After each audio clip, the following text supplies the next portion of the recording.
Welcome, Nerd and Nerdettes, and welcome to episode 12, 13? 13. 13? Oh, this might be bad. I think this might be plagued with. Fuck. Between Special episode. That's why we're trying to do one in the morning. right, and then with hungover Jaden, this is going to be a great episode. Let's fucking go. Yeah, welcome, Nerd and Nerdettes, and we are going to be talking new GHB today. But first, let's do our usuals. Colin, any games, hobby, anything like that? Not too much for hobby side. I've done a little bit of work on my triaxes, and well, you and me were just planning what I want to do, which I'll keep a secret for now from everyone else. But a fair few games, like you and me played Friday, had a couple against Steven earlier in the week, and then I went over to Jeff's place yesterday and played a couple games. One of which was the new Slanesh. Fuck that army. Yeah. That is all I was. Fuck that army. I was able to squeak out a win, but that was only because it was his very first game with the new book. That is, you just don't get any of your own shit. No. It's just a constant denial game. Yeah, it's a book we'll But the still have to go game, through. yeah, that's one I think we definitely need to talk about because there's a lot of shenanigans. Maybe next episode. Jaden, you hobby games? Working on my Stormcast right now. Got a good chunk of paint on Vandus. Played a game against Evan in his Slaves to Darkness, and he shit kicked me. And tomorrow playing against Dana. Nice. More slaves, or is he playing Zeech? Dana's playing the new, or no, yeah, LRL tomorrow. Oh, LRL, his new army.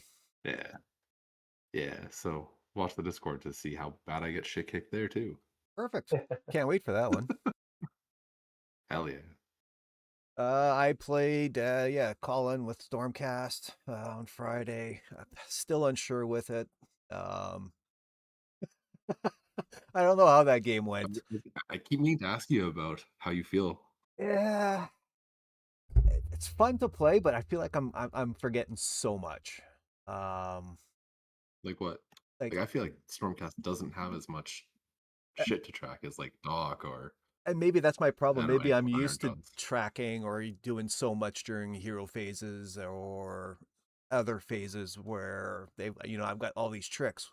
I don't know if Stormcast is just more basic. Here it is. Don't worry about anything else and just go, or if I'm just forgetting a whole bunch of hero phases, movement shenanigans, shit like that. Well, the it's thing a was, lot of. sorry. Oh, go ahead, Jade. I was gonna say it was a really early battle tome, so there is no tricks. There's no currency. There's no like big tracking. They make Stormcast the same way they make Space Marines in 40k. It's an easy army to pick up if you're new to wargaming, and you have a couple core rules, and then it's just data sheet abilities that are actually fucking relevant. Like what battle formation were you running? I was running Sentinels. The Ruination Chamber one. Yeah. Yeah, so just a 5-up ward. Yeah. So all you have to do every hero phase is 5-up ward on something and Finest Hour.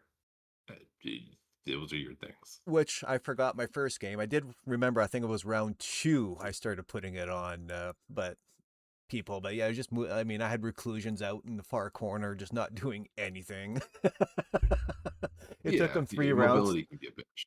Yeah, it took them. I scored 10 points with them between 2 rounds, but I mean, that's something. or 4 rounds, I guess. Yeah, it's all the weird synergies and you're survivable but not survivable with them. Like they're a weird army where at their core they're simple, but you have a toolbox like the giant snap-on toolboxes. yeah. You've got about fucking 4 of those, and you've got to pick all the right tools to do the job every time, and then hope you've covered all the bases for it. Whereas I'm used to carrying a plastic toolbox with just a little tray in, and everything that I need is in there, and that is it. It is one tool, and it is a fucking sledgehammer. Yeah. True. Yeah, exactly. With Stormcast, you bring your whole fucking pack out and you're like, what do I want to use today? Ooh, I'll try putting a switch on with a sledgehammer. Let's fucking go. Yep. Yeah, I mean, to use Colin's way of explaining it, it's kind of like you're bringing the whole Snap-on Tools truck over and then you're setting up a garage, and it's like, how do you want to set up your garage? And then realize you Completely set it valid. up in I the agree. wrong area. Yeah, and then realize you forgot the air tank and nothing works. Actually, yeah, 100%. But yeah, no, it was You lose your wizard round one. it was a fun game. I thought after round 2 it was going to go Colin's way and we are going to be done after 4 rounds, but some way or another I managed to squeak it out. And Oh yeah, no, it was good. That was I definitely tossed my Morgas and forgetting about the rule where if you roll a 1 on your eruption dice, you take damage. Was that thing if I traded my Morgas that I was supposed to recur a bunch into the unit for Terzai, who had like 2 wounds left. It was like, oh, I shouldn't have done that. PSN turning point. Yeah. Oh shit! Speaking of the eruption dice, Evan did 20 damage with them with Scarbrand. Oh God. Because Scarbrand has that 8 damage attack. So Mm-hmm. you roll hot on that. You roll 3 6s with that. It's 20 fucking damage. Oh God. He grabbed the 3 eruption dice. He looked at me. He's like, "If I roll all 6s, you can flip the table." Rolls all 6s. Oh, So, JP, you're not gonna put me up against that in the league, are you? every round. Every round? Fuck. We're just gonna go GW style, and yeah, I mean, there's gonna be doubles or triples. Actually, I It's gotta just the text same Charlie and tell him opponent about every that. round. Text Charlie for. No, it's just slaves players. He plays corn or slaves. So tell him, hey, put Scarbrand in every list and just charge Colin. Well, that almost makes me. I mean, I for League, I'm thinking of playing Iron Jaws, but Kragnos less list, and just go more foot heroes and chunky screens. But now, do I want to put Kragnos in, or maybe go with a Marathi list and go, haha?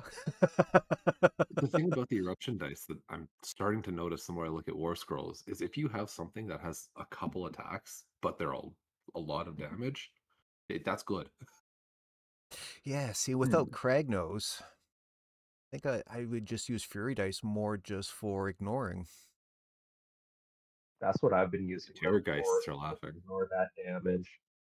Because it's being able to stay alive and frustrate your opponent, I feel is a lot better than doing the damage.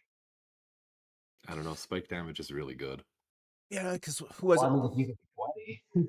You used it Man, I'm against fucking crazy. Catacross, did you not, when we were playing? Yeah, I think I used it to keep Catacross alive, like Battle Round 3. Yeah. And I used them on the Morgas to kill Terazai. I think I used it on Vok as well to keep him alive when I I think had him. down to 4 wounds. Should have Yeah, been he was 6, but real yeah. close to keep him alive for another battle round and make it a little bit annoying. Which. And then you just slap the fuck out of him after. Yeah. I must say, compared to my first game when I played Steven, Reinforced Prosecutors, I mean, they do stick around a little longer, and I didn't even need to bring them back. No, we did at the very end. At the very end. When we were talking it out, it was like, okay, yeah, they're coming back and doing this. Somewhere along the line, yeah. Yeah. Some sort of 3d6 point, charge is just good. I didn't even need it. Yeah, this is the best fucking part. He comes in, does the teleport in, and he's about to charge into my stuff. He rolls 2 dice. I'm like, oh shit, you got an extra dice, man. He's like, I don't fucking need it. 10. What? If you're gonna be like that, just only take 2 dice. Oh my god. I don't know, yeah, maybe being an arrogant shit during your game kind of works, and your dice is like, okay. It does not. It does not. I failed a 6-inch charge with 3d6. And I Craig. could either spend my reroll, or I could bring back annihilators. Yeah, I've done that with Craig though, so it's just like, Yeah, see, that's something else. I need to find out exactly what all needs to come back, or what can come back. Yeah, I think it's all of your Is there infantry. Inflames is the good one. is it Ruination Chamber, like everyone from Ruination, Nope, or it's anything. It's one Everything is Stormcast infantry unit at half strength. oh, or cat. I'm pretty sure you can bring Dracothian Guard back and Paladors and shit. Oh, I thought it was keyworded to infantry, but I might be wrong. Give me 30 seconds. Yeah, because I'm pretty sure it's just the big stuff you can't bring back, which thank God No I don't. heroes or monsters, Yeah, I think. Yeah, I'm looking right now. Hold on. yeah, that's still Sets. most Nope. of your army that can Haven't come said. back at any time. Oh, okay. Pick a friendly non-unique Stormcast Eternals infantry or cavalry that started the battle with 2 or more models and has been destroyed. Set up a replacement unit with half the number of models. So infantry or cav. Yeah, but But if you fuck bring with back the. a Dracothian Guard, it's just one model if you didn't reinforce. I think everyone just reinforces them though. just so I you don't can think bring you ever back the want to No, tube, push. and yeah. Yeah. Well, that's something else with which the. of the Dracothian Guard are your favorite, JP? If you had Uh, a chance to look. I don't know. I would have to take a look, 'cause I don't have any right now. So I have some. Colin, do you have a favorite? Uh not really. They're not something I've really Fuck. even played against very much. I know Chris was running them at the tournament. I think they were Desolators. I don't know. I killed them pretty fast, so they didn't get to spend much time on the table. well, those ones are your favorites. Yeah, yeah, whatever Chris was running. Totally fair. I'll if anyone knows, just message me in the Discord and start talking dragons with me. Yeah, I'll take a look, and we'll talk. Oh yeah, new GHB. What finally came out while I was on holidays. Yay. But yeah, what's our first initial thoughts on Aqshu? Jaden, we'll start with you. Well, oh, okay. Um, I like it. I think some of the battle plans, the more I look at them, the more I like them. But like when the first leaks happened, looking at the deployments, I was like, what the fuck is this? I can't do math to figure out what I can actually deploy and can't deploy this. It's complicated. Yeah. And then the rules looked complicated. So I'm like, no, I'm gonna have to actually think more. I can't just put online, walk forward. But after playing them and like actually taking the time to sit down and read them, I like them. I think they're kind of flavorful, fluffy with some lore stuff. Like the Curse of the Na one is playing on the fact that they turned one of the giant cities. It, Skaven wanted a giant city, so they opened up a giant fucking Na, like right near the city. So it's them fighting for an essential part of Akshi. It feels fluffy, so I like it. Yep. No, I don't mind them. Colin? So far, so good. It's we've only had the books for what, a week now, Yep. officially. Yeah, and like I've gotten 5 games in now. The battle plans are fun. They are kind of like I predicted. The underdog mechanic is fairly strong on most of them from what I had read before.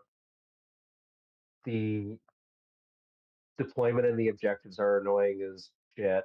I was actually, as soon as Jaden said it, I was like, oh yeah, my plan was I'm going to take the cards that I have and I'm going to write the measurements down on how to put them out. So I'm not trying to figure it out in the middle of a game.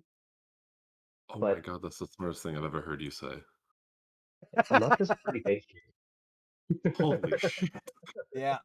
Hey, once you do that, send me pictures so I can also do that. Can I copy your homework? Yeah, That's I'll put it in exactly the what this is. chat after. So far, it's fun though. Like the battle plans are enjoyable, a little annoying to set up, but there's fun. Like Jaden says, they're fluffy. Battle tactics are difficult. It's gonna make for an interesting end to the edition. Yeah, I like the way that the battle plans are way different than what we've been playing with. So it definitely refreshes your mind. It's not just so much muscle memory now compared to the last one. And battle tactics are not guaranteed. No. Oh my god, no, they're not. They are this is probably like now I've played for 3 years, I guess. But yeah, these are some of the hardest battle tactics I think I've seen so far. And just very wordy. If that's one thing I can give GW a little bit of advice is let less lawyer talk. Just make it normal. See, Yeah, but make it I'll simple. defend them here. I'll play devil's advocate. Let's They go. need lawyer talk for people who are gonna just fucking nitpick the wording so they can score on bullshit technicalities. But the problem with that is that their lawyer talk gets them into a lot of trouble by using bad wording, like the new Banner of Ossia for OBR is horrendously worded. It's extremely vague.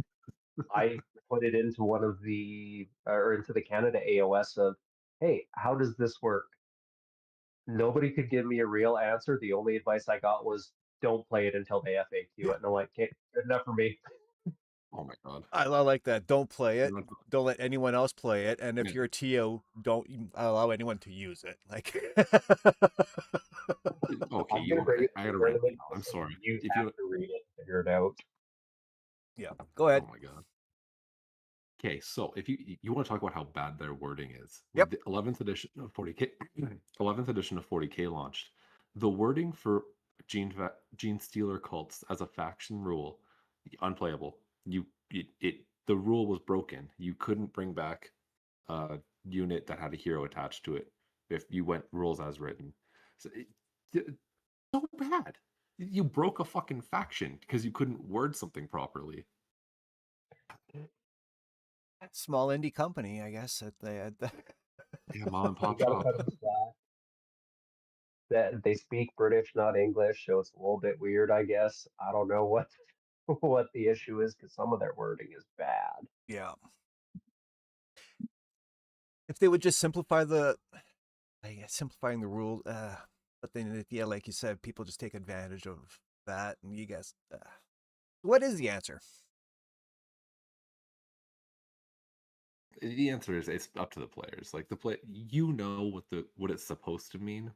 So if someone's being a shit about it, you just tell them, like, "Fuck you. This is come on, intention here." Okay. Yeah, it's a little bit. Some of them are still hard to tell the rules as intended.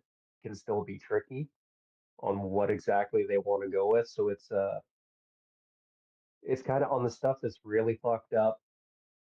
Send in your stuff to the FAQ email. Hopefully, get an answer on it soon.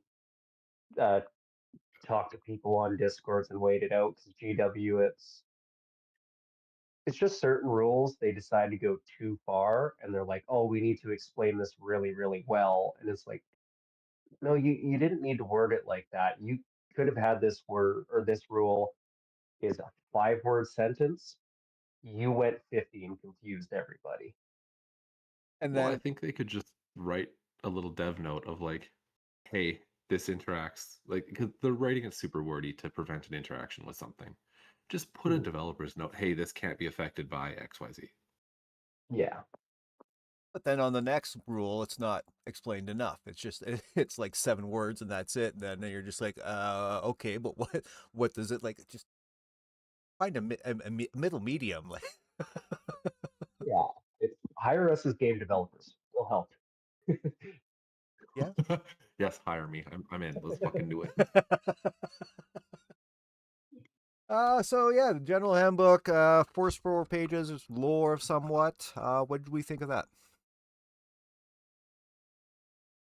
I liked it. You liked it? It's just yeah, a lot of I skimmed it. I haven't had a full sit down read, but it sounds like a lot of it is about Hammerfall, which is interesting. Like I like it because Hammerfall is built on a realm gate, cut between Gairan and Akshi.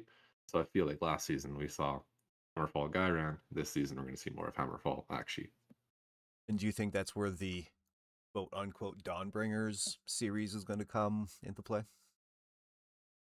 Yeah, if they probably. I have feel one? like we're going to have. Well, the thing is, we have to solve Vermin Doom to go into the 5th edition storyline. So I feel like if anywhere is going to solve the Skaven problem, it's going to be the Realm of Fire. Yeah. The one that's on the front lines for Vermin Doom as it is, anyways. Exactly. So is this where Sigmar dies, or is Sigmar going to die at the beginning of 5th? Shut the fuck up. Shut the fuck up. We're not talking about that. It's going to be the last page of the last storybook of this edition. It's And just then going to say, Sigmar oh, by the died. way, Sigmar died. Fuck you, Jaden. Oh my god. And then Sigmar ascended to the Golden Throne. Yep. Yeah, that's going to be interesting. Yeah. Well, we'll see what happens with that. I still haven't read the lore. I got too busy this weekend and I've read it. To me, it definitely feels like there's something building up. I don't know if they made it purposely this way so that you're wanting more. So then you're gonna go ahead and buy their 5-6 books Christmas time when they start again, just to end out the series like Dawnbringers. But yeah, no, I was gonna say in 3rd edition, when did Dawnbringers come out? Was it like the Christmas before the summer it rotated? I think so. I think it started, yeah, yeah. or Like, January, 6 month run. That makes sense. I've only been around for 4th edition, so yeah, I think it was like I don't know how their cycle works. October, November, I started seeing book 1, and then they started releasing a book every month and a half or so. Yeah, they did the Okay. first book so that it was because that was the one where Trug came out, and I think Yep. Trug box was a Christmas box. Yeah, because they Yeah, brought out Trug, and then that was when they introduced Usharan, if I remember right, was the Mad King or whatever the fuck the 4th book was called. yeah, I think because he they came out with the released. army set, but then yeah, they had the Dawnbringers lore to talk more about him. Yeah, his like lore of who he was. Yeah. Yeah, because for Big Heroes and Dawnbringers, we got Trug, Belthanos, Abraxia, and Usharan all around that. Bethesda. So fucking cool. Oh, yeah, we got her too. And I think a couple of little units. Oh, we got the Rabble Rouser as well. Yeah. Apparently they skipped out a book. Apparently there was supposed to be a book 6 and came out. Oh, shit. That's what I hear, but I don't know if it's true. Well, that makes sense because we're gonna have all the factions doing something in Akshi to show the order came together to fight the Skaven.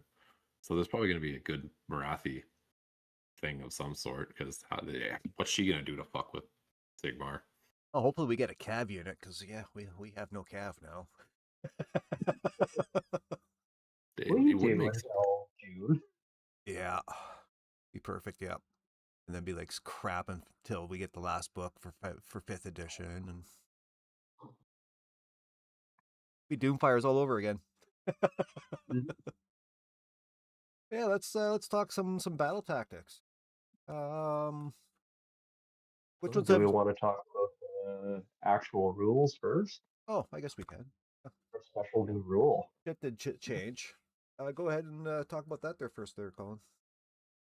Yeah, so big basic thing that we get now is Fury level and Rage dice.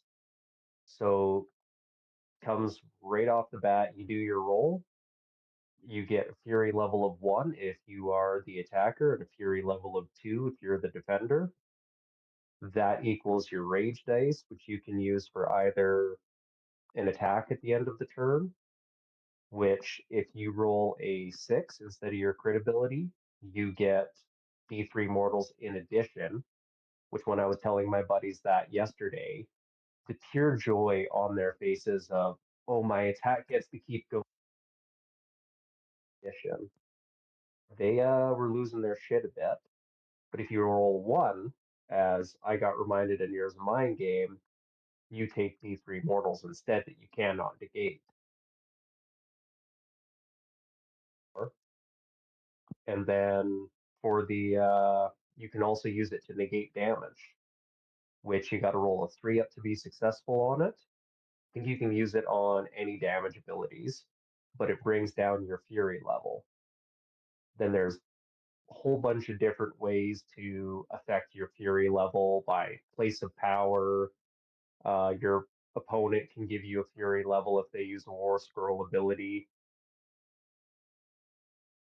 And after Just you really attack annoying. with Eruption Fury. What's that, sorry? After you attack with Eruption of Fury, your opponent goes up 1 rage level. I completely forgot that part yesterday. Yep. Yeah. Yeah, I would have It's had the more than punishment 2 for a for, like, long time. if you use the rage dice. Oops. Yeah, that's the learning thing, and that's Yeah. kind of the annoying part of this edition is you now have all of your own rules to track.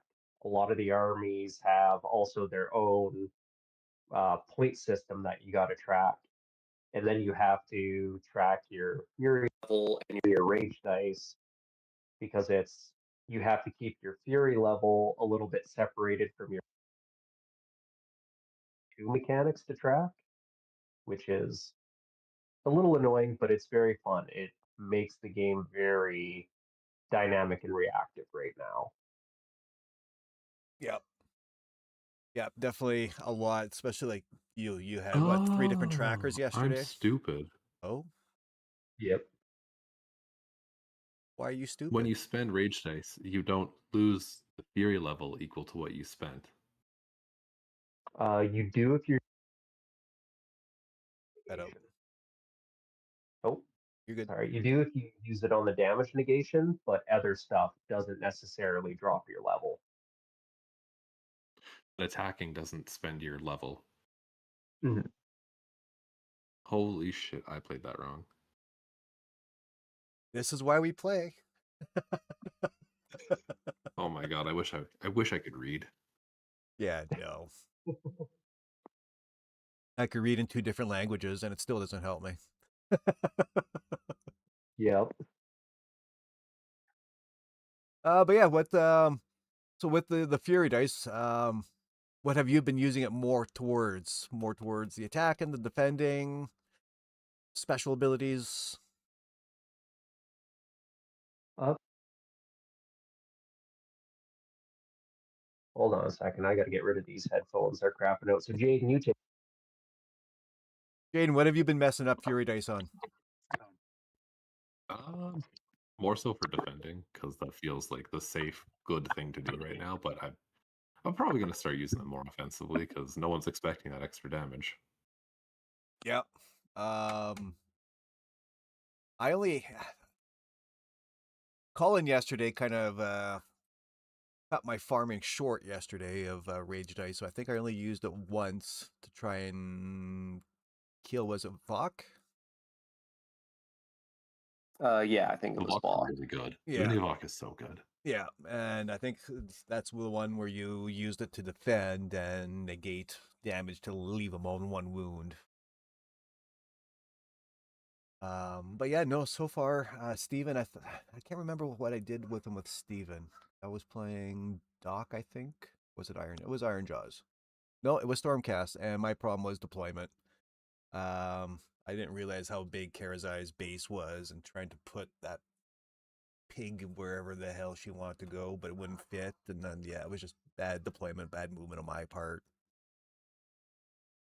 The deployment's really tricky Right. in this new GHB with the way the weird, wacky deployment zones plus your all the terrain and all the weird spots. I've really struggled with deployment so far. Yeah, anything big is just you pin yourself, and then when you try and move, all your screens are in the way. You just want to throw everything at. Come on, I have a plan. Just do it. But yeah, of course, nothing happens. So yeah, Colin, back to you, Rage Dice. I've definitely been using them more to keep myself alive. I'll throw out the attacks every once in a while, but the lists that I've been using and the tools I've been playing with are a lot more about OBR is set up to deny your rage dice and your fury level a lot better than to take advantage of it. So it's a lot more of just keep myself alive and keep your fury level as low as possible. So I know when leagues first started coming out and people started realizing what Fury Dice were and how you can use them, was all this talk about using them on monsters to try and kill shit. After playing a couple games, do you think now it's going to be used more for defense as opposed to offense? I think it's going to depend on the army and play style, list, what you have. Like it's all very situational when you got to use it for the attack, when you got to try and use it to keep something alive. So we'll kind of see. I think everyone's going to be different. They're going to play it all differently, just like we all do. Every army's got its own little flavor. Is there a wrong way to play with them? Yes, forgetting them, Yeah. which I'm pretty good at. Ditto. Use them. What's it? Blazing Onslaught. That's one more phase you can do a damage in. Yep. Yeah. Yeah, because that's an end of turn. So if you that can't power through, then hopefully you've got some rage dice. You can do that and then try your best. Yeah. Like I think. Sorry, I know I'm changing the topic here, No. but I think Blazing Onslaught is probably the most reliable first battle tactic because every army can do damage in different phases. It's just 3 phases. Yeah, let's start talking about battle tactics. Yeah, Blazing on. What do we got here? Yeah, do a damage in one unit in 3 different phases. So what? That's hero phase. That's what 75% of the armies can go ahead and do that in the hero phase. Yeah, most armies have something like this. Is A spell. This is actually one I don't like. Oh, let's go. All right, debate right off the hop. Yeah, well, it is a specific OBR thing with the loss of our soggy spell lore. Mhm. We don't have an easy long range damage cast. Like I took it in both my games yesterday, and I never succeeded on it. But I just had Really? very short range hero phase spells. I can do damage in the shooting phase, damage in combat, and I can do some end of turn. So I really only have the 3 to play with until I've gotten my wizards up or I'm getting surrounded. So if you have a little bit of everything, this is something. If you have way to do impact mortals in the charge phase, and you have a little bit of shooting, maybe you have a spell. In that case, if you're not taking this, what the fuck are you doing? But I don't think it's a one size fits all. I've seen everyone take it, but there's a lot of armies where I'm like, I don't think that fits for it. Everyone's all hot on it, and I'm like, I I'm don't know if I'm going to take I'm it gonna fight you to the personally. death on this one, man. Ooh. I feel like everyone can do it. Shooting, melee, end of turn rage dice. Uh, Those are your 3. Everybody can do that. Everyone can, but is it reliable and does it fit the situation right? You have to make the choice. Is it better to go after what I want or to go after one thing because I can get damage in all 3 phases, but it fucks with my board state?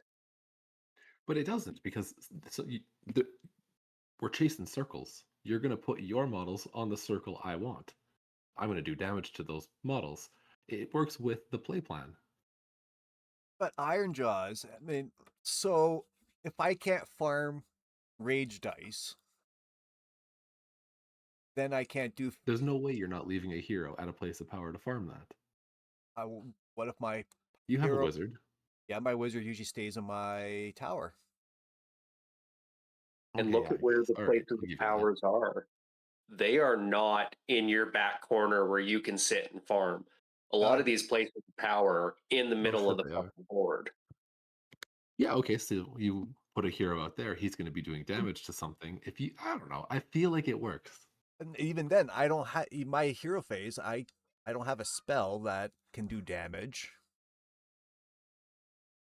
Yeah, it's like you're not wrong, Jaden. It is a good tactic, but it's not the one that everyone can do super easily.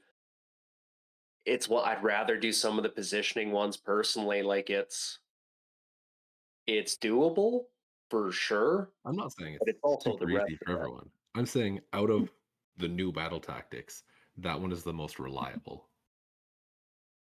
I for individual tactics, even then I'm kind of no, I will give it to you for individual tactic actually. As like one singular step, it is the most reliable, but I definitely don't think the whole chain is the most reliable. And the other ones, there's more reliable steps, but they are battle plan dependent. So that was my other thing. So I this is see. the I one where you think have to pick the hideout. So yes. as a slow Okay, so army, I'll read that quickly just for everyone who's listening. yep.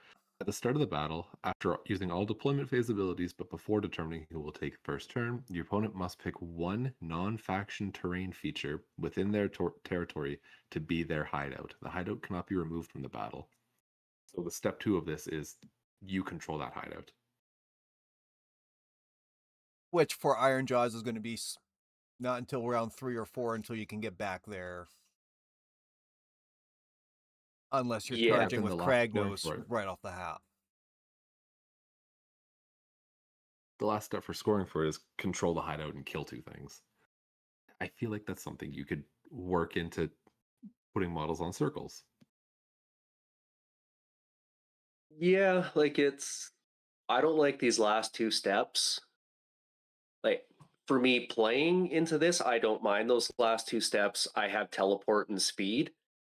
But like when I have an opponent who walks up so far and is like, "Oh, I have blazing onslaught," I'm just gonna go, ha, yeah, my big ass terrain piece is gonna stop you from teleporting over here.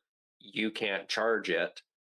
You're gonna really fucking struggle to get the hideout, especially If because I play I get Stormcast, picked I'm gonna deep strike. Well, not by my no teleport terrain feature. that's the thing. Yeah, Like by round 2, you're Yeah, what, but 15 inches already? round 2 is 12 inches, but Well, first round I'm surrounding my terrain piece as well. So you're not getting into it until round 2 at the earliest if I've pushed. And it's one I don't know, but you I drop find this some. one very deniable. See, I find if I deep strike some uh, Paladors with the Lord Imperator, they move D3 when they come down. So I don't know, man. I'm liking this one a lot. I guess depending on the army. If, Mhm. playing Iron Jaws, Yeah, absolutely. this one's tough for me. Doc, I can maybe make this happen. They're fast enough where I might be able to threaten your hideout, just by movement and charging. I don't have to worry about teleporting, but yeah, I'd say 80% of the armies, this might be good, but the other 20% are really going to struggle. And it all Yeah. depends on who you're matched into. Exactly. I Like mean, Colin and I are saying, with his terrain piece, I'm probably going to struggle a bit to score the last 2. yep. Yeah. But other armies you have Stormcast, it's going to be great into it. And the one nice thing about as like me being the player picking Blazing Onslaught is I am also forcing my opponent to protect that terrain piece. So you are Mm-hmm. doing a little bit of, especially if you're going into an elite army, yeah, they're either going to be leaving an important piece protecting that hideout, or they're going to be sacrificing 5 points to you. Yeah. Yeah, I feel like. And if you're Sorry, going, go ahead. sorry, if you're going for the hideout and stuff, you're not going for an objective with an elite army. I do like the psychological, like you got to know what you can and can't go for. So I feel like there's not going to be as many 20-point turns in this edition or in this season. No, No. I think I've gotten one in the 5 games, and that was because I had already tabled Steven's Cruel Boys. Yeah, even Yeah, like Evan tabled me. on Friday, I think we had a 15, much, but if that it- was about it. I think that was the Yeah, I highest. think Yeah. Evan 15s tabled and me, and he still 17s couldn't are the score new a 20-pointer. Yeah. Colin, what's your favorite battle tactic so far? My favorite is flanking Firestorm so far. Mhm.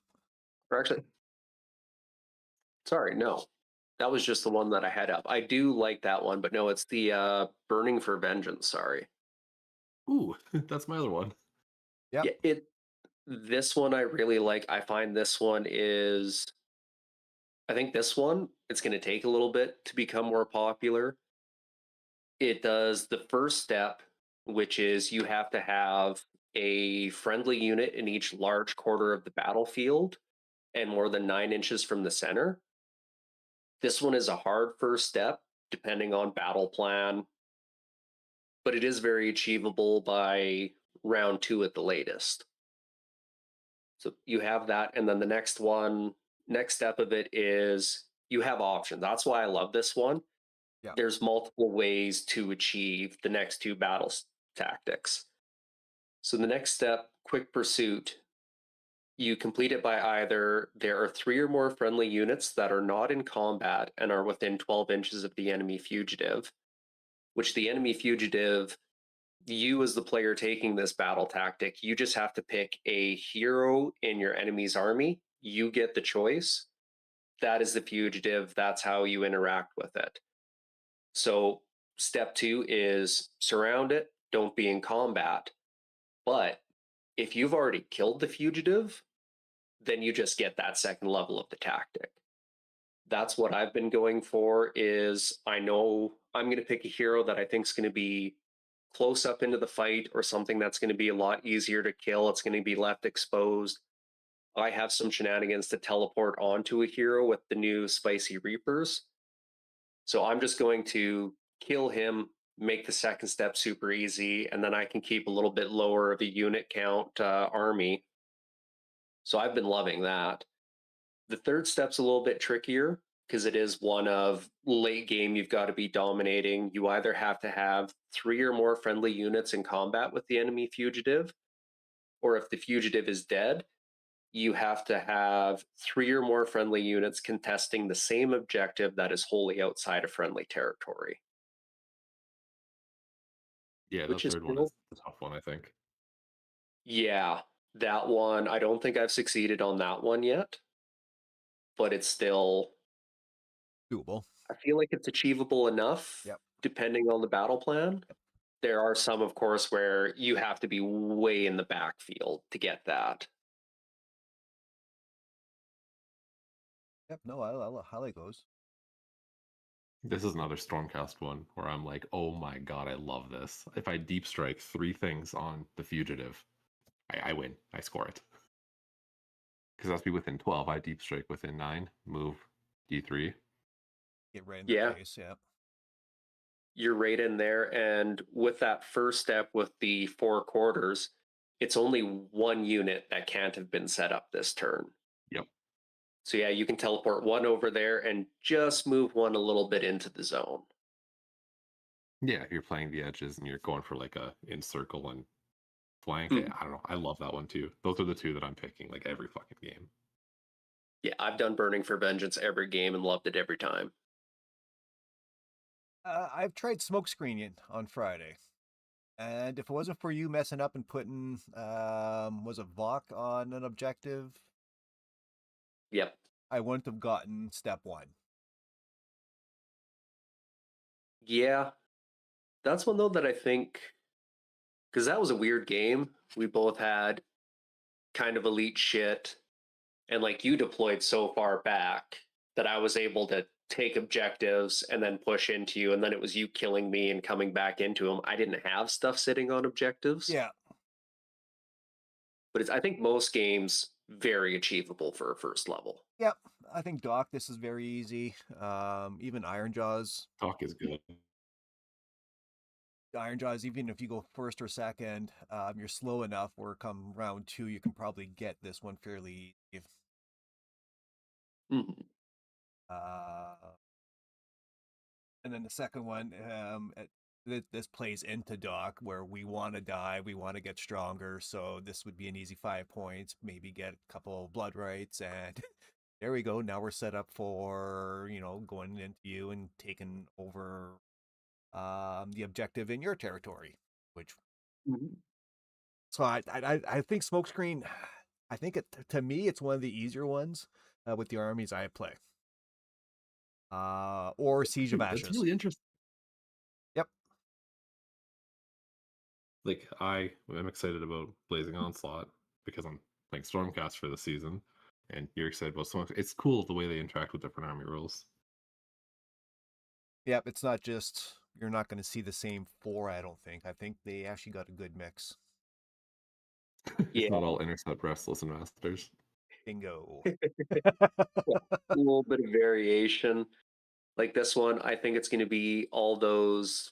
The Horde armies are going to love Smokescreen. The stuff with the bad armor saves are going to love this because they can just go take that one objective over and then, just let their stuff die that's going to die anyways.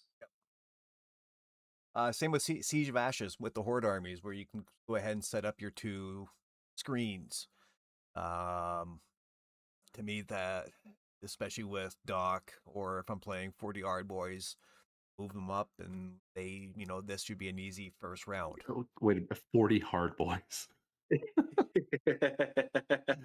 That was a little discussion from Friday. Oh my god. Fucking 80 bloodletters. Whoa, it's not that bad. Not yet. Yeah. We'll get 80 Yard Boys, and then 160 Crypt Ghouls. Gross. Just like with all the horrors, I think was 3rd edition, where you had horror galore everywhere if you're playing Z. Between the pinks and the blues and the brimstones, and Yeah. Oh, and they break apart. Oh god. Yeah, they split, Ew. and then they split again. It was just like, oh my god. Now we're bringing them back. I was like, shit. Yeah, that was. See, that makes me want to play Zinj. But yeah, You run a bunch of whores and a bunch of big chickens. Let's fucking go. But the thing is, I think you were bringing close to 2,400 points because you also had your blue horrors that would split. So trickle down. Yeah. Your pinks to blues, your blues to yellows, your yellows to brimstones. It's sick. I love them. Yeah. They do the same thing in 40k. Yeah, there's no yellows though. It's just pinks to blues to brims, but that's still 3 units for the price of 1. Yeah. That's still fucking nuts. A good old thing. But yeah. Do we want to talk about which battle tactics we hate? I think we might have covered that in with Jaden's pick. Yeah, I feel like. Yeah, I'd let it settle a little bit. There's none I hate yet, but there's some I don't want to play. Yeah, there's tricky ones because they're tougher. And I find that it's either your first level is either really easy, but your next levels are difficult, or your first level is fucking brutal to get, and then your second levels, you can kind of go like there is one, I can't remember which one it is. There's one I want to talk about. Yeah. Legend of the Parch. Yep. Okay, so I'll read it through just in front of me. The first one is you complete this tactic if at the end of your turn an enemy unit that was in combat at the start of the turn was destroyed by a combat attack made by a friendly unit that charged this turn. The second one is you complete this battle tactic at the end of your turn if there are 2 or more friendly heroes on the battlefield. All friendly heroes are within 9 of a visible enemy unit, and there are no friendly heroes that were slain this turn. And then 3 is you complete this battle tactic at the end of your turn if you control an objective wholly outside your territory that you did not control at the start of the turn and a friendly hero is contesting that objective. I hate this one. Thought I was going to love it. I played it against Evan. Fuck that one. Yeah, because you're not doing the first one in round 1. It has to wait till round 2. So he has to be in combat to start. Unless you get alpha. Unless you get alpha. But this almost prevents an alpha. But if you're getting alpha, a hero's going to die in turn 2. You're not. The second one feels really hard to score. It's all, even the Because no first heroes one's can be hard slain. enough. The first one is fine. I don't hate it because Daring Rescue, as a name for it, feels accurate. You charge something, kill it, save the unit that got charged. Mm. But step 2, to not lose a hero out of your control, like it's a dice game. Yeah, and with that having to be within 9 inches of enemy units, and you have to have all of them. So if you bring a little support hero as a little buff piece, nope. You might not have a hero sitting on a place of power farming you fury. Like, it's fucking tough. And you're opening up I think yourself my for, Stormcast list has 8 heroes in it. yeah, and you've got to get them all in that 9-inch range. So countercharge, covering fire, and just it's out of position of where you want it now. And you have to have 2 heroes on the board, so you can't even just like pick one hero and like have him be like protect the king. Like, I don't know, man. Yeah, this is one I don't like. Steven played it against me and he couldn't even get the first level. And he was like, no, fuck this. I'm just taking a look through the league here, seeing if I can find out how many battle tactics we have. Just from the lists that are put in. Well, can I talk about my next favorite while you're checking that out? By all means. Okay. Well, Flanking Firestorm is the other one. This is a fun one for the movement shenanigans as well.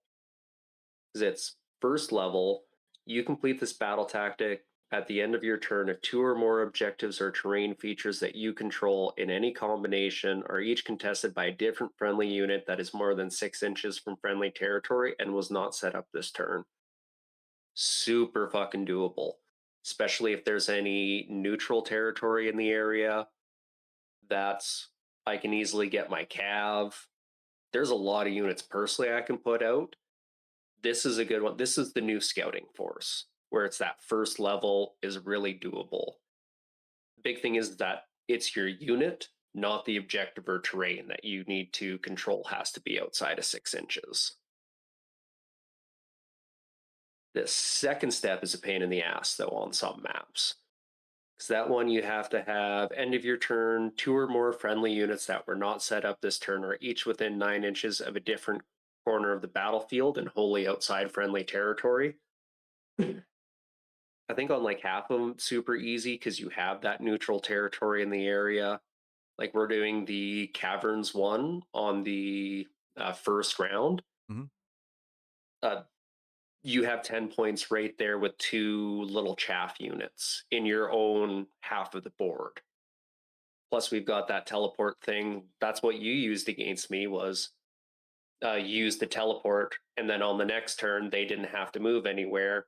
Got a tactic, got another tactic the turn after. It's fucking great. And then the last step is have more friendly units in enemy territory and at least one friendly hero wholly within enemy territory. Very doable in the game. It's not one that I feel you need to be completely winning the battle. That's just a move up the board and try and flip the table. Yep. That's something I did with my Nagash list all the time was just, I'm going to push forward, play on your side of the table now, and then you've got to come back around and come into me again. Yeah, that is my second favorite. Just looking over the battle tactics, there is definitely 2 or 3 prominent ones that you're going to see in round 1. Then there's a couple very close second places, but there is, I think we see all of them at least once so far, and I think we're only missing 5 lists.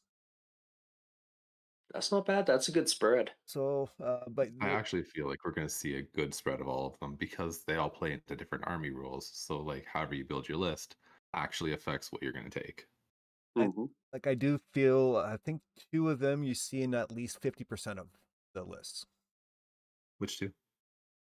Well, we're not going to say that because there's still lists that need to come in. Fair enough. Put your fucking lists in, everyone. Come on. I say as I just updated mine this morning. Yeah. So did I. But just judging from who still needs them, I can see probably 2, maybe 3 more of the same ones that need to come in. Real quick, can you tell me what 2 Dylan took?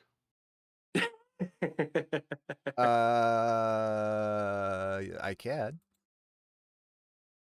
He just put my ass in 40K the other day too, so this is personal.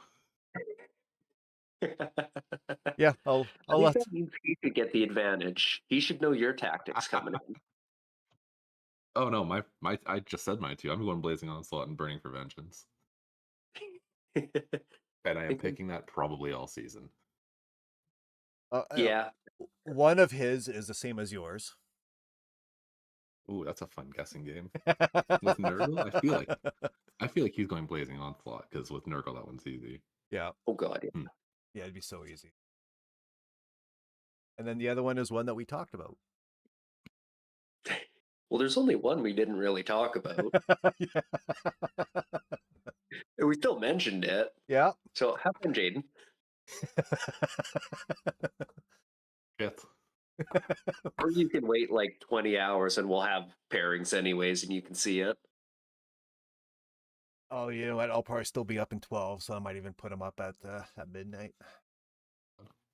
I'm gonna go into Dylan round 1 and just get Nurgled again. I can make that happen. No. We already have one grudge. Oh, we do. Already? Who's the grudge? I think who is it? Justin's going into Andrew, if I'm not mistaken. Right. They need to settle that one, yeah. Battle of the elves versus the not really elves. Dwarves. Actually, no. Dwarves. Sorry, Andrew's not even playing either one of those. Let me see here. Yeah, Andrew. Yes, he is playing dwarves. He's playing KO. Oh no, I think it's Justin's grudging Tashera.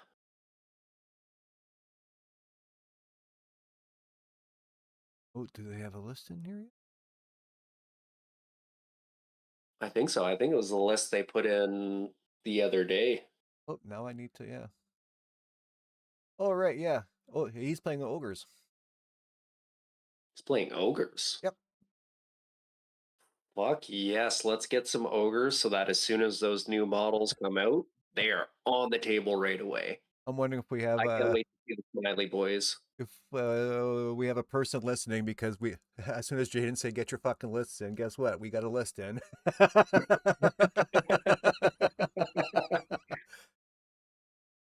I knew So that would happen. That's why I said it. we got Mr. Brown that still needs a list in. Jared needs his list in. Jacob needs his list in. Okay, we know Jacob's list. He just hasn't put it in yet. Yeah, he's gonna go gets. Yeah. And then Santiago. He's that's it. Oh yeah, he just joined in today though, didn't he? Yesterday, I think. Yeah, last night. Oh yeah. So yeah, very last minute. Yeah. So yeah, that's good. We've got 18 people for a league. Get bust. But yeah. Anyway, enough about that. What about battle plans? Colin. What's your favorite first? Me? No, I'm pushing it on you. Yeah, you got to go first. Instead of picking my favorite, I picked one that I think is just going to screw up with a lot of people. Curse of the Gnaw.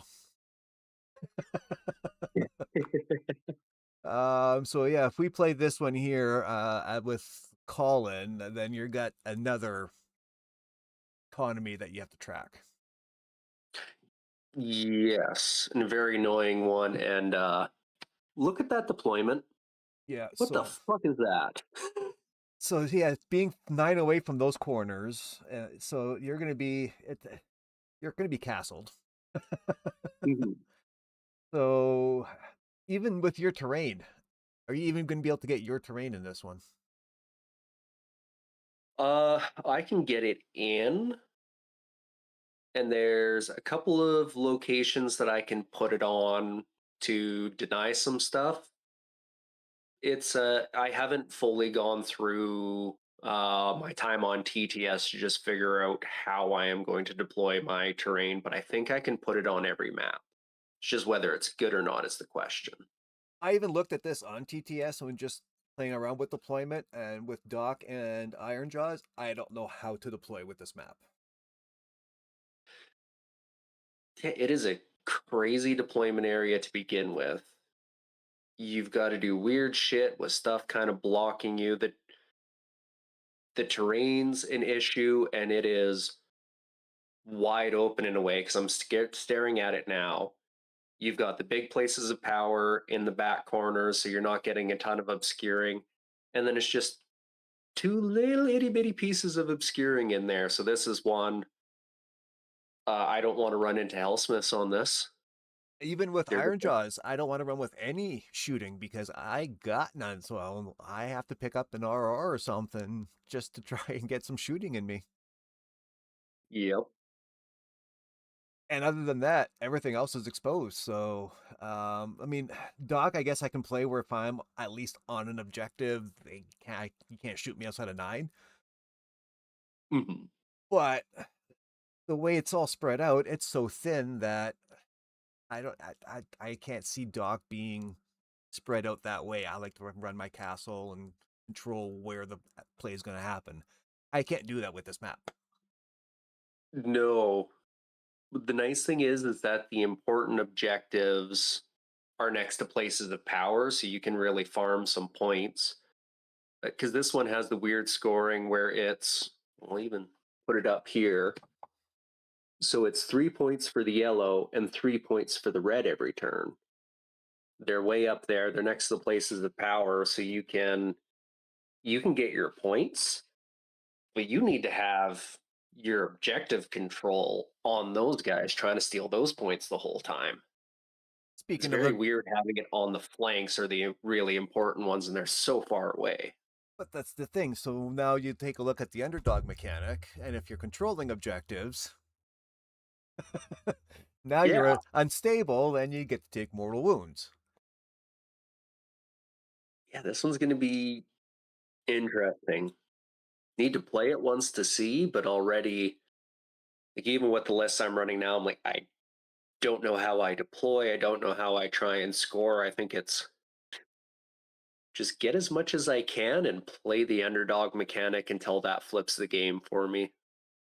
Well, we'll have a chance round 3. I think it is. We will be playing this in league, so I like this one because I feel like this is one where you don't try to score the full primary because you take either the red or the gold and then you just kind of work into the middle. Any army that has to castle or keep units together, you're just not gonna overextend or you're gonna fuck yourself taking all those mortals. So Yeah. as a Stormcast player, Jaden, and you liken this, what 2 battle tactics are you running with your army with this map? The same two I always run. The same I'm 2? running Burning Vengeance and Blazing Onslaught, and then you're gonna pick probably the back terrain piece as your hideout, and then it's easy for me to extend that way, or I just deep strike something on it. It still feels like, and even if I decide not to go for the hideout, then maybe I take primary. It's one where I feel like you're scoring secondaries or primary, and I feel like a lot of them are like that. Which balances it out. Yeah, I don't mind it. It's just the deployment zone irks me. Didn't we not? I think once we get used to it, it's going to be okay. I think it'd be 'Cause better there if was it that didn't have one the past neutral season. zones. If it didn't have the neutral zones, it'd be so much better. But now with this being 9 inches out, like you are stuck in one tiny corner. And if Okay, but remember the one, oh fuck, it was one of our first tournaments. You and me played the 5th game. No, the 3rd game, sorry. Yep. And neither of us could fit our lists in that tiny square. Yep. Like I still have the picture saved on my phone of me like trying to fit Terrorgeists in a little 9x9 square. This feels like that. Only, I mean, if I run 100 witch elves, Feel better about this. I don't know, 9 inches away. You're just gonna be left to that quadrant, the bottom little quadrant in the back, plus maybe a quarter of each quadrant beside it. You've got a little bit more because you've got that arc Yeah. throughout. That's what annoys me is that arc that you've got to sit there with your 9 inch away piece on the objective or center of the board as you're deploying, moving it back and forth, trying to be like, okay, yeah, no, I can go to there. You got to set up all your dice. It's the setup on this is going to take a while. But you can get some real funky deployments and cheat some extra inches. Okay, if you're Gargants, where are you deploying as Gargants? Well, You're deploying them on the shelf at home. Yeah. Exactly. or even if let's say you're the bat list. If you have 7 Terrorgeist playing, that's going to be. You're not, because they got nerfed. Well, true, but okay. Even if you want to play a dragon list in Stormcast, you are doing that. It is going to be tough. Yeah. You know what? Next episode, I'll draw this out and I'll math the whole thing out and I'll figure out how you can fit Oops All Dragons on there. Well, you know what? We'll put on TTS in this way and share screen and it's sold. Done deal. Yeah. I think that's going to be a big advantage for people, and that's going to be the one thing I'm going to work on once I find out. Well, I might even do it today, is just sit on the map of whatever round we're playing and whatever list I've chosen and just figure out how to deploy on that, regardless of opponent, of just how the fuck do I fit my army in here the way that I can use it properly. Yeah. I think that's a really good idea. And then figure out where you want to be, what your play lines kind of are. Like, okay, I need these models to go here. I need these here. Regardless of enemies, I need to take XYZ. Yeah. That's really smart, actually. As for the one I like, if you flip the card over, Warped Ruins, this one here I kind of like because it focuses all the battle to the places of power on the one side of the board. Very interesting. Like, I played against Jeff and his Hellsmiths on this yesterday, and we were setting up the board, and we had our other buddies, because we did 2 games and we swapped opponents partway through, and those 2 guys, they don't play very much. So they're sitting there starting to put up their board and let's go, oh, it's always just mirrored. It's easy to set up. It's like, no, this one, it's not really mirrored. It's kind of similar-ish, but yeah, there is one side of the board with all the places of power. And this is where we really realized how much more important the attacker defender is than it has ever been. Like, fury level, yes, but now it actually kind of matters for how the board is set up. So it's no longer doing the thing of walking up to the board, you start bullshitting, getting all the terrain and objectives set up, and then doing the roll. You actually got to do the roll first, figure out attacker defender, and then start setting up the board. Yep. It's nice. It's nice for that to really matter, besides just, oh, I'm moving first. It's now, with the way the boards are set up, whether you want places of power on a certain flank of yourself, it actually matters for everything now. So it's fun to have a mechanic we've had that didn't matter for years be important on multiple levels. Okay, wait. Yeah, maybe I'm an idiot, but why does attacker defender matter here? It doesn't super matter, but it makes it a lot easier when you're deploying. Like, I don't know. It's just you want to deploy first. You want to deploy first, but it's also kind of a thing of, I find now, before I start setting up terrain, because they're so different, you actually want to roll first so that you set up your card on the certain things. Like, okay, you set up the attacker territory, I'll set up the defender territory. Just because it's not super mirrored, certain things are in weird spots. I find okay, I get you now. Yeah, the board isn't just a weird symmetrical. Yeah, okay, I get it. Yeah. Yeah, plus this is just a fun one because you're blowing up territory the whole time. Like I was playing as the Still have to try this underdog one. in our game, and that really helped me win the game because I had turned healing off of his Uruk-tar, and then it was like, okay, I've done a little bit of chip damage to him. Oh, I'm underdog now, so I'm going to do even more damage to you, and just chip away the wounds. And if it goes a little bit nuts, you can get a whole side of the board just on fire, doing a shit ton of damage while you're trying to fight. Yeah. See, this is the one that I felt was the most fluffy.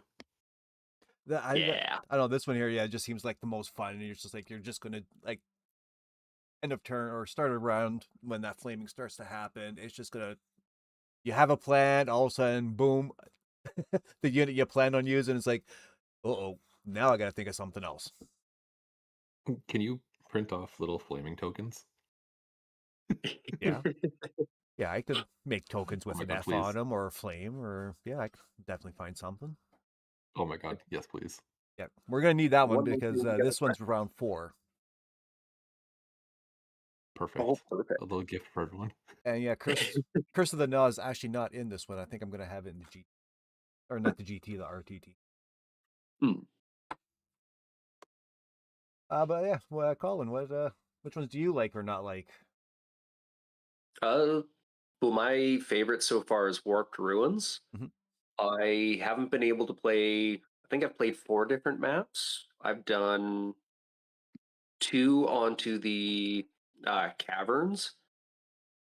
I don't really like the caverns, even though I think it's a big advantage for me. I really don't like the deployment zone. It's one of those really annoying ones where I'll throw it on, where you're kind of setting up on that more hot dog style thing. Yep. And I just always hate those ones. It's it's not bad on TTS. I always find it awkward when you're playing in person.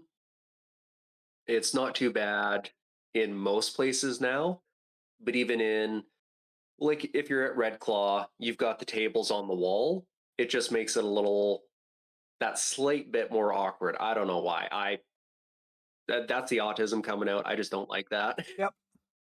But it's also, I had a very bad touch. The first game I played on it was against Nurgle, and I didn't have room to keep my army far enough away.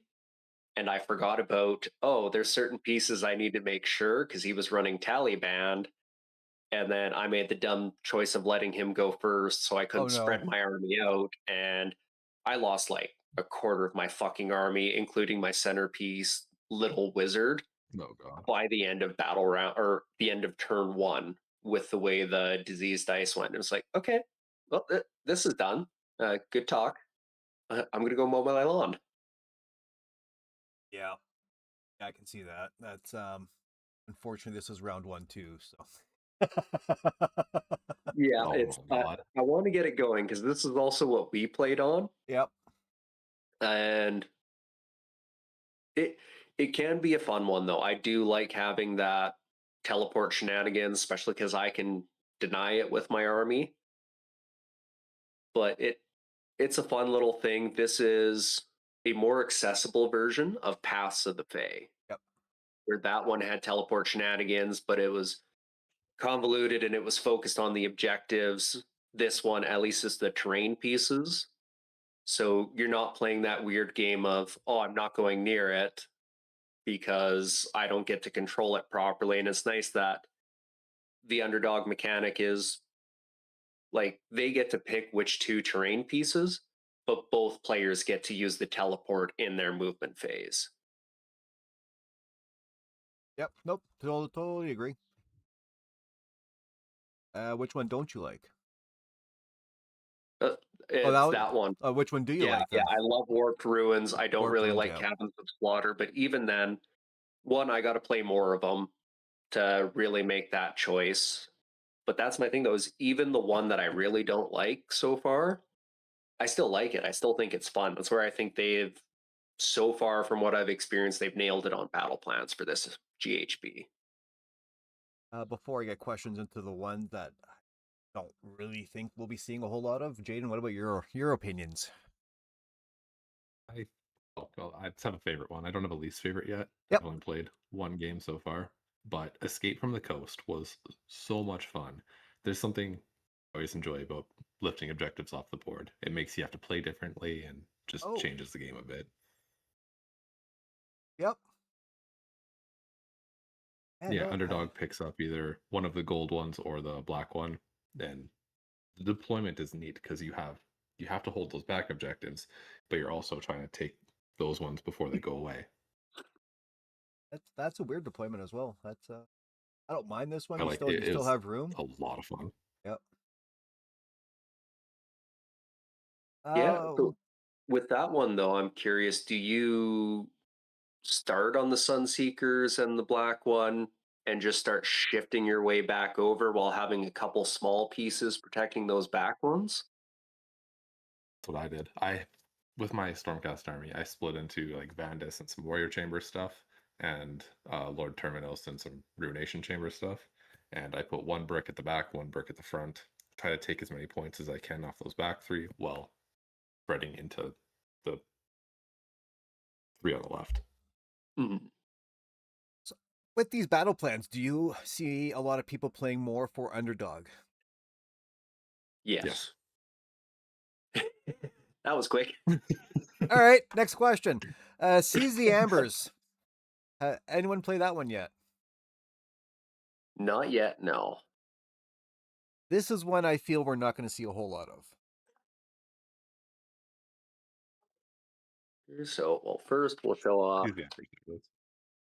It is a full board. But yeah, it's So why do you think we're not going to see it though? Is it the mechanic or the board? There's so many words. the mechanic. I think it's the Hmm. mechanic. It's just too much. Where we think we miss a lot of the Underdog mechanic now, I think this one here is just going to be completely ignored. What the fuck? Well, it's not even really an underdog mechanic, is it? Both players can use it. Well, yeah. Prepare Oh, if from the you are unit that the does not have an underdog, Emberstone you menu. get extra movement though. Correct. Yeah, that's kind of cool, but you do need it to score points. Yeah, you 'Cause have to return the nuggets to well, this. Okay, this is neat. I feel like this is a casual game. This is not a tournament one. We have it in the league. I want to see it in action, but yeah, I don't think I'm going to be throwing it in any player packs for RTs or GTEs anytime soon. maybe later in the season, once we've kind of played everything else a little bit. Maybe, 'Cause, and this yeah, could be a player's favorite. Maybe halfway through once you understand more of the rules, mechanics, and stuff like that. yeah, it's tough with all these that they have very complex rules and the battle plans too, and we're trying to remember the fucking fury level and rage dice first here. Give us a minute. Never mind the Aqshu Spicy War Scrolls.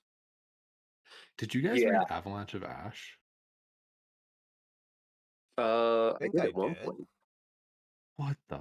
There's this one is a lot. Sorry, I got distracted looking through them. Yep. The underdog ability is pick each objective to be the target, then pick one of the targets to be the focus, roll dice for each target, add one to the roll for each unit, friendly and enemy, that is contesting it. If the target is focused, you can add 3 or subtract 3. On an 8-up, remove it from the battlefield. Oof.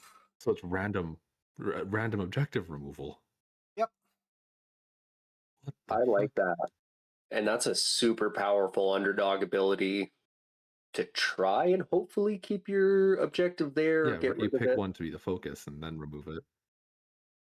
Yeah, you can add or subtract to the roll, so I think that one could be pretty fun. Huh. It'll be a little bit of That chaos, one's gonna be but really fun. yeah. And I love the whole thing of at the end, hey, if there's no objectives, here's a different way to score. Yeah, they planned for shenanigans. Yep. Yeah. So those That'll are my be favorite. fun. Coast and Avalanche of Ash. While we're Yeah, I talking, do. go ahead. I was gonna say there is another one. I can't find it in my things here. But the one with the ash clouds, that's another one that I don't think we're gonna see a ton at events. And it's not that it's a Like we've said that super, about 3 of them now. yeah. Well, that was the only reason I think why friendly games very easy. TTS abso-fucking-lutely, because it's a fun mechanic. It really makes you think. It was actually my first game. The only problem is for like tournaments and stuff, you have to have the neutral territory marked out at all times because it affects your movement of whether you're allowed to be in the neutral territory depending on if the clouds are up and down. So yeah, that's one that I love it. It's a fun one, but I could see that being one that's very difficult to put into in-person events just because of that needs to be tracked at all Oh, times. wow. That's cool. Yeah, it's super fun. I had a blast on that map, but it's a little cheeky because I had my cohort with the scout move. So they get to move into neutral territory before the ash clouds come down, and then they just fuck around in the center for a battle round, stealing all the objectives. While we're talking events and battle plans, in the new GHB there is the Crusades where they have predetermined a certain path with battle plans. What do you feel about those? I haven't looked at them much yet. It's because it's supposed to be more of a narrative version of a RTT, correct? Correct. Like how they set them out. Yep. Oh, I like this. Yeah, like for the first one, it's the Heartblood Offensive. It's a crusade type of Ash Road foray. So then raiders from afar descend upon frontier strongpoints of the Heartblood Sea. 2511. Oh, wow. Then you pick Battle Plans 2511, and that would be your RTT. That's kind of cool. I like it that it makes it easier to have narrative events, but even then, I would imagine for well, like you running tournaments, if you want to just go brain off mode, you can just be like, okay, yeah, we'll do this. I'll write a paragraph of We're going to do lore. the Long or March thing. Crusade as an RTT, yeah. Yep. Yeah, Or if you're doing the whole season long, one a month, you can go ahead and pick the Domination March where you do every single battle plan. Or even, I don't know, in a more casual stance, like Colin, if we're like, oh, okay, we're going to play 3 games over the next little while, Yep. we can just pick one of these and then it's, okay, we're just going to play those 3. yeah, that'd be a lot And of fun. it makes it feel narrative. Yeah. Very easy to do any kind of narrative stuff, even if you're just getting together and you have like 2 or 3 tables going. You can write your own little narrative. It makes it a lot more creative, and Yep. we're all creative Well- people in this hobby to some degree. Go ADHD. Yep. You know what? Actually, the more I look at it, the more the Dominion March 12 games. Like if you've got buddies that you're playing with consistently, Mhm. it's an excuse to play all 12 over 12 games you're going to play with your friends over the season. Or if Like you you start meet at up, 1 and then you just go down the list. or if you meet up more than once a month or whatnot, you can probably get 2 or 3 marches in a year and really write a good lore about it. And Yeah, it makes it feel like, okay, we're in Aqshu for the season, so we're gonna play all of them and like think about, I don't know, I put a little bit of the lore to my games. Like I think like, okay, yeah, like we're fighting on an avalanche of ash. I don't know, it's cool. Yep. Mhm. So now that we've all gone deep dive and whatnot, we haven't talked about the War Scrolls. That could be a different episode. What are our thoughts on the handbook? 1 to 5. I'll give it a 4. Like I haven't really dug into the handbook, read the lore yet, but overall, I really like the battle plans. I like the new tactics. The new mechanics are fun. Does go down a half a point on some of the complication of it. Like I don't think this late in an edition there's that many new players starting to join at the last part of an edition. They're probably most likely going to be waiting until 5th edition comes out before really stepping in. Well, an 11th edition of 40K just came out, so like we're gonna lose some players to that.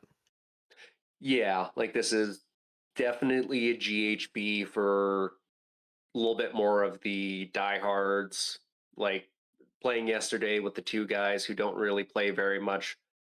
The one guy's like, yeah, it's fun, but he hasn't played in over a year, almost 2 years, and he's like, it's way too fucking complicated. I'll play a few games with you guys. Yep.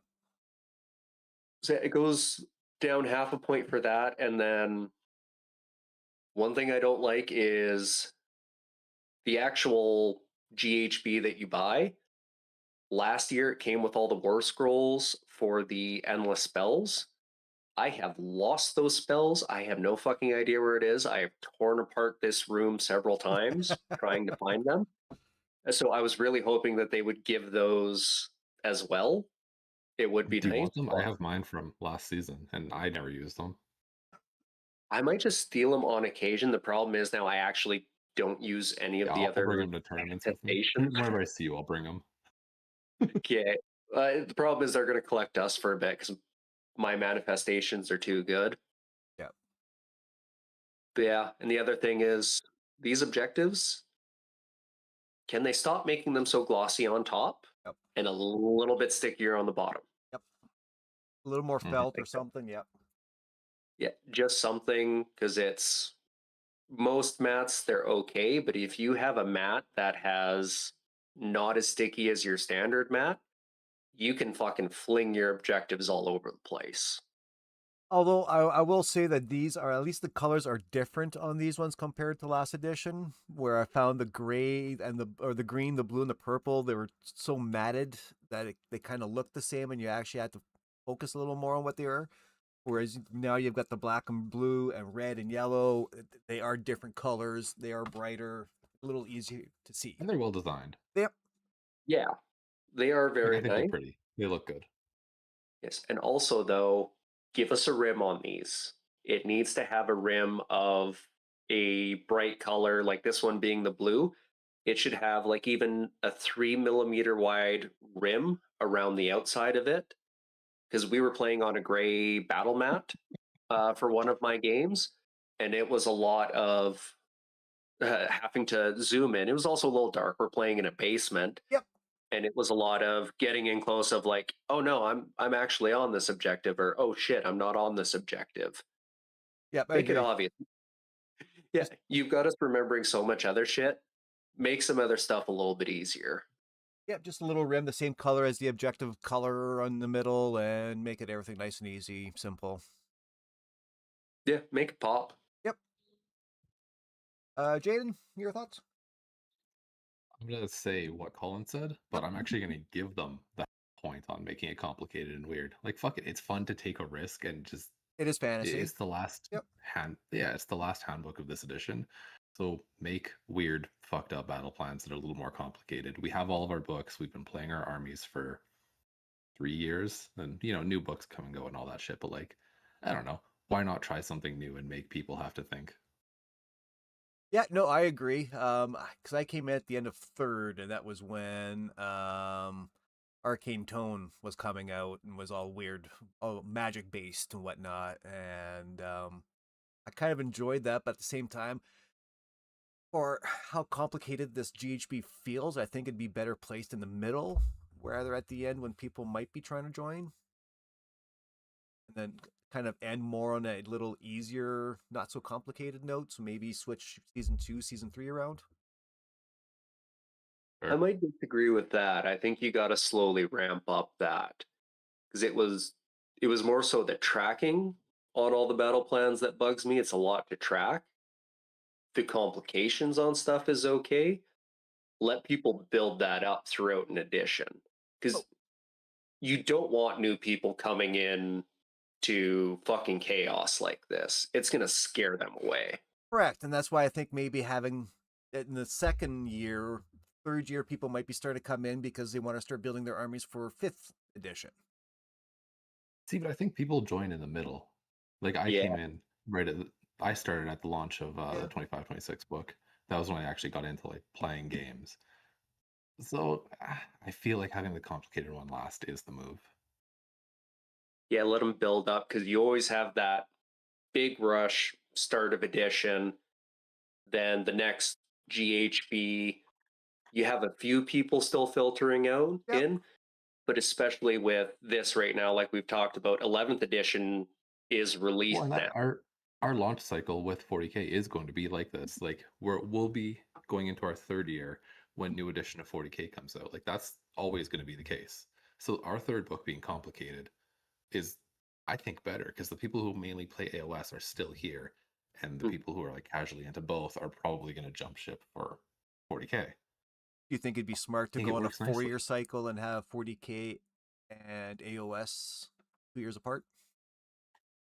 No, I think the 1 year is actually good. Yeah, it lets people, if they find the last year of one game too complicated, they can flip, learn the new stuff, or it gives people, because I Or did even it if at you're bored. Yeah, if you're bored, you can flip and like start a 10th edition. I tried to get into 40K. I had a year to try it out, didn't like it. Boom, 4th edition of Sigmar was out, and I could just flip back over to that. Yeah, exactly. Like if right now, if I didn't like this book, I could just play 11th edition and then wait for the next book. Or the new edition, A actually. new edition, yep. Which is Yeah, going to be you totally get that. different. I'm not going to do it, but You're not allowed to. I'll drag you over to play some AOS. There we go. Colin shows up at my door. Grab your dice, stupid, we're playing. Yeah, you're either rolling dice or I'm hitting you with dice. So what are we going to see in the Christmas Battle Force boxes for the last edition? Seraphon. You think Yeah, you think they'll do Seraphon before the refresh? Do they get a refresh? I think they'll get a couple model, like they'll get new models. Oh, maybe it will be no, because we got ogres. We're not getting another refresh this edition. yeah, they're going to keep the big refreshes to once a year, and they had a lot of model refreshes. Was that 2 years ago? Where they got all the new Saurus Guard, they got the Agrodons, Yeah. Oh, unless the smaller Cav. I think they had up or new models for a few of their heroes and stuff. What about Fire Slayers? Would they do I think it'll something? be new Saurus Guard. I think they're Yeah. the end of edition thing. It would make sense because they're primarily Aqshu. So end of edition, Fire Slayers get like 4 new models and a really good book. Yeah, for 2 months. Yeah. Yeah, they'll get screwed like that, but I could very much see that as we go into 5th. It's all Fire Slayers, or maybe let's see if they finally just mash the Order Dwarves together and just have a massive Beast Dwarf. Hunties. Here you go. Yeah, it'll be interesting. I don't Okay. know what they're gonna do. See, what they usually do 4 boxes. Yeah, I think they pick one from each Grand Alliance. Yep. So it's Like last year, we had the Sylvaneth, the Big Dragon, Soulblight, Trolls, and Skaven. Nurgle and Ironjaws, wasn't it? Sylvaneth and I'm wrong. Like, there's a good chance I'm wrong. Feck. Yeah, I know it was Sylvaneth and Trolls because I messaged Justin right afterwards. I was like, "Oh my god, you got Battle Force boxes for both your armies," and he was like, "Yeah, but I have everything. I don't need them." I think Ironjaws was the other one. I Feck, was it think I'm not? so. Yeah, thinking of a different release. yeah, and I thought it was Beck because they had, Oh it was yeah, the that was that stupid. Yeah, that box with the Gormane and Gormane, yep. the Crypt Horde. Yeah, you know, I was yeah. thinking of a different cycle. So yeah, we'll probably get. I would imagine So it wasn't Skate. even sold by yeah. No, we just got the Skaven box. That would have been That the Scryer year. box came year out before. moderately recent. No, that was recently, wasn't it? Because I stared at one at Roy's shop for a while. I'm like, ooh, I could finally play Skaven. I It think was that was Skaven, early. Soulblight, Sylvaneth, and something else. That was recently. When was the last time we even had a big box like that? Because it's just been books for months now. Yeah, give me a Yeah, second. we haven't had a Battle Force box in a long time. Yeah, since last Christmas. Which is when they usually do them. Yeah, like I feel like they'd want to do, unless they did Skaven at the start of 4th edition. Maybe they did do that the first Christmas after. Think so. I think they did actually. It was Stormcast and Skaven. Yeah. I think it'll depend on the story. I think ogres are going to be. Maybe not, because I was just reading the article. October. They're up for pre-release in 2 weeks now. Yeah, they're army sets, so unless they build a battle force around that as well. I could see it, but then that's 2 kind of big special boxes in 4 or 5 months. Yeah. Unless they have like a 2-part release, which they're doing that for ogres. Why didn't they do that for Hellsmiths? We could get. I was about to say, would we get the second Hellsmith. wave of Hellsmith? I hope so. Ah, okay. I got it. Oh, here we I go. found the boxes. Fuck you guys, I was right. Okay. So October of 2025, there was an article, and these are the 4 boxes that were for Christmas of 2025. There was the Scryer Warp Swarm, so the Skaven Scryer box, Lances of the Crimson Keep, and that was the Soulblight box with the big dragon and Blood Knights bats. Dankold Rampage, so a fuck pile of trolls, and Outcast Spike Grove with Drycha and a bunch of trees. So the feck one was the year before. Same with Iron Jaws then. Yes. That would have made sense because Beck got their box in late 3rd, or they got their expansion late 3rd, and then at that Christmas time is when they do the other kind of big expansion on it. Yeah, I don't know what we're gonna get. Probably Colin, I Slave. want to hear you say one time, Jaden, you were right. You're right, Jaden. I apologize. Sorry, it's scratching up. You're right, Jaden. Yeah, that's all I needed today. I feel better. Life is Oh, good. geez, podcast has never been recording all this time. Darn it. Darn. The one podcast I don't have audio issues, and I'm fucking right. I'm a god. But yeah, anything else we want to talk about, either with the edition going or new edition starting, new rules, anything like that? War Scrolls, how are we feeling with the ashy, spicy War Scrolls so far? I do like in this one how they all react with the Fury level, Fury dice in some way, or pretty much all of them do. Yep. I like that the War Scrolls, instead of just episode we could do good, interact with the GHB. What was that, Jane? I think next episode we just do like a proper breakdown of like, hey, this army got XYZ, this army got XYZ. Like War Scrolls is a whole another ball game. Like there's so much to talk about there, and we've been recording for almost 2 hours. Now we're 40. Yep. So yeah, we're breaking records today on length, but I wouldn't mind doing it. It's so tough with all the new books coming out. We haven't done a book review in forever, and I'm like, kind of don't care because there's so much other good shit to talk about. Yeah, I think we should talk Slaanesh though. Slaanesh and Lumineth, I think, are the ones we're missing, eh? And we cities. didn't do Lumineth. Or cities, shit, yeah. Yeah. Well, there's our next 2 Lumineth months. was before we really started doing books. Oh, was it? Because we never talked Tzeentch. That's true. Oh, that's right, yeah. Yeah, Lumineth and Tzeentch came out with Sylvaneth. Or in that same area, Sylvaneth and OBR. All 4 of those books came out in like 2 months. We started with OBR, then Doc, then Sylvaneth, yeah. Oh yeah, Doc too. I forgot about Doc. That's where we stopped. The one I get made fun of still. I do believe that's still our number 1 episode of As it should be. Yeah, that was a fun one. But yeah, I guess we'll wrap it up. I got nothing else to say. It should be a fun season.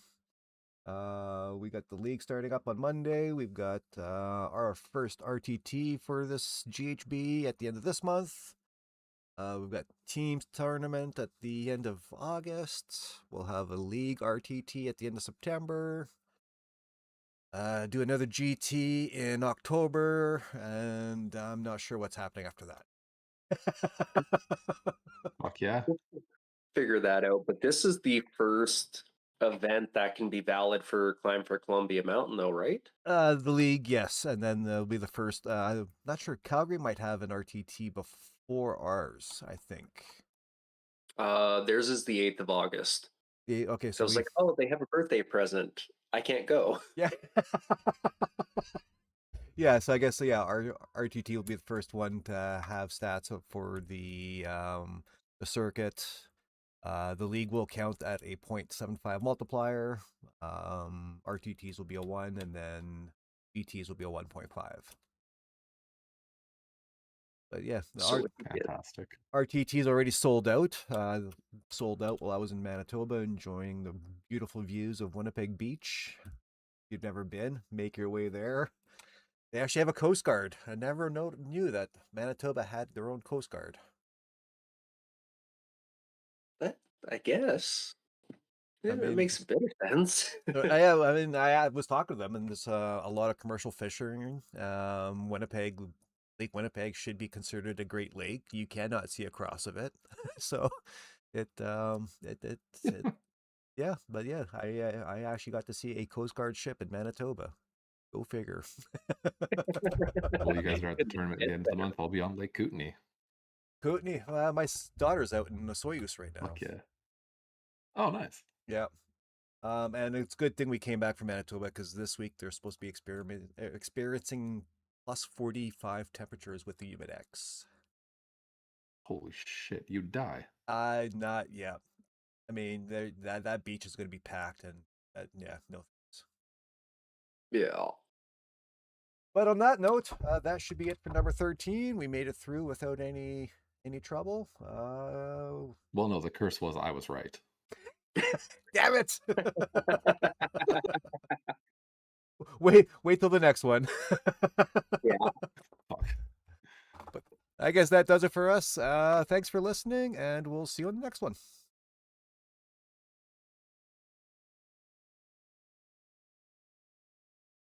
Be good. Yay. Done deal. All right. Well, now I